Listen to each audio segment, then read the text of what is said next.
وہ آدمی جس میں تنہائی میں اللہ کا ذکر کیا، اللہ کو یاد کرنے بیٹھ گیا، کوئی دیکھنے والا نہیں تھا، وہ تنہا تھا، حجرے میں تھا، اپنے بند کمرے میں تھا، اپنے رب کو یاد کیا۔ اللہ کی یاد کرتے کرتے اس کی آنکھوں سے آنسو ٹپکنے لگے، اس کی آنکھیں آنسوؤں کا خراج دینے لگی۔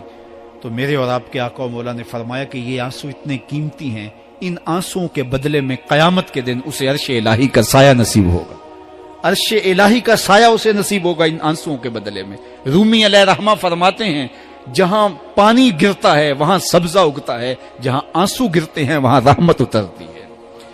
تو اس لیے جو اللہ کی یاد میں رونے کا لطف ہے اور اللہ کی یاد میں آنسو بہانے کا اجر اور صلہ رکھا گیا ہے، یہ گناہوں کو دھو ڈالتا ہے، یہ اندر کی صفائی اور ستھرائی کا سبب اور ذریعہ ہے۔ میرے اور آپ کے آقا و مولا نے فرمایا راتوں کی تنہائیوں میں اٹھ کے قرآن پڑھا کرو اور قرآن پڑھتے ہوئے رویا کرو۔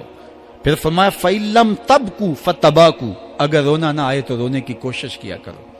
حضرت داتا گنج بخش علی حجویری سے ایک مرید نے کہا حضرت اگر رونے کی کوشش کریں پھر بھی رونا نہ آئے، فرمایا پھر اپنے مقدر پہ رویا کرو۔ تم اتنے سنگ دل ہو گئے ہو کہ تمہاری آنکھیں آنسوں کا خراج نہیں دیتی۔ جو رونا نہیں جانتا وہ اللہ کی رحمتوں کو اور اللہ کی کرم نوازیوں کو کیسے سمیٹ پائے گا؟ بچہ روتا ہے تو ماں دودھ دیتی ہے، جب بندہ اللہ کی حضور الہاؤ زاری کرتا ہے، عجز کرتا ہے، انکساری کرتا ہے تو اللہ کی رحمتوں کو جوش آتا ہے اور اللہ تعالیٰ کی رحمتیں اس پہ برستی ہیں، اور اس کے نہ صرف گناہ معاف ہوتے ہیں بلکہ اللہ تعالیٰ اس کے گناہوں کو بدل کے نیکیوں میں تبدیل کر دیتا ہے۔ ایک فقیر تھا، ملنگ درویش، اللہ کا بندہ، اس کی عادت یہ تھی کہ اپنے ڈیرے پہ آنے والوں کو کھلاتا، ان کو پلاتا، ان کی ضروریات کا خیال رکھتا، لیکن کو مالی آسودگیاں نہیں تھی۔ ہوتا یہ تھا کہ بعض اوقات لوگ آتے تو ادھار لے کر کے وہ لوگوں کو کھلا دیتا۔ خیر چونکہ فقیر کا مزاج یہ ہوتا ہے کہ لوگ آئیں اس کے ڈیرے سے کھائیں، بابا بلے شاہ نے بھی کہا تھا نا، اٹ کھڑک کے دکڑ بجے تتا ہووے چلا، آن فقیر کھا کھا جاون راضی ہووے بلا۔ یہ فقیروں کا مزاج ہے، تو جو بھی آتا اس کے ڈیرے سے کھاتا اور وہ ادھار اٹھا اٹھا کے لوگوں کی ضروریات کو پورا کرتے رہتے۔ وقت آخر آ گیا، جن لوگوں نے ادھار دیا تھا وہ سارے تقاضا کرنے آ گئے۔ اب بابا جی کو کیا فکر لاحق ہے کہ یہ میرے مہمان اور میں ان کو کچھ پیش کرنے کی صلاحیت نہیں رکھتا۔ ایک بچہ تھا، وہ کچھ سامان بیچ رہا تھا، پتیسا بیچ رہا تھا یا کوئی اور چیز بیچ رہا تھا۔ اس نے گلی سے گزرتے ہوئے آواز لگائی، خادم کو کہا سے بلا کے لاؤ، کہا تم بیچ رہے ہو تو میرے مہمانوں کو کھلا دو۔ بچہ بڑا خوش ہوا کہ میں سارا دن گلیوں میں گھوم کے یہ پتیسا بیچنا تھا، اب یہ ایک جگہ ہی سارا فروخت ہو گیا تو یہ تو موج لگ گئی، میں جلدی گھر چلا جاؤں گا، میری ماں خوش ہوگی۔ تو سارا ان مہمانوں کو کھلا دیا گیا اور اس کے بعد کہا بابا جی پیسے؟ کہا تم بیٹھ جاؤ، جب ان کو ملیں گے تو تجھے بھی مل جائیں گے۔ وہ بیٹھ گیا، 2 4 10 منٹ بیٹھا تو بچہ تھا، پھر کھڑا ہو گیا، بابا جی پیسے؟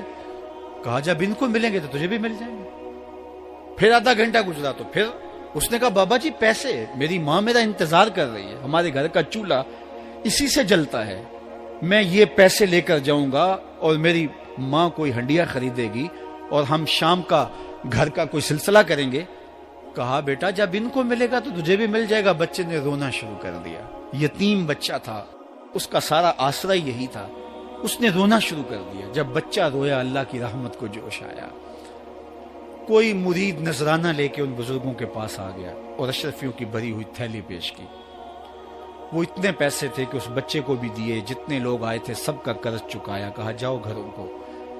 تو سب نے کہا بابا جی ہم صبح سے بیٹھے ہوئے تھے تو یہ نذرانہ دینے والا صبح سے نہیں آیا تو اب کیسے آ گیا؟ کہا صبح سے تمہارے اندر کوئی رونے والا نہیں تھا، ایک رونے والا آیا تو باقیوں کا بھی کام بن گیا۔ بعض اوقات کسی ایک شخص کی وجہ سے باقیوں کی خطائیں بھی معاف ہوتی ہیں۔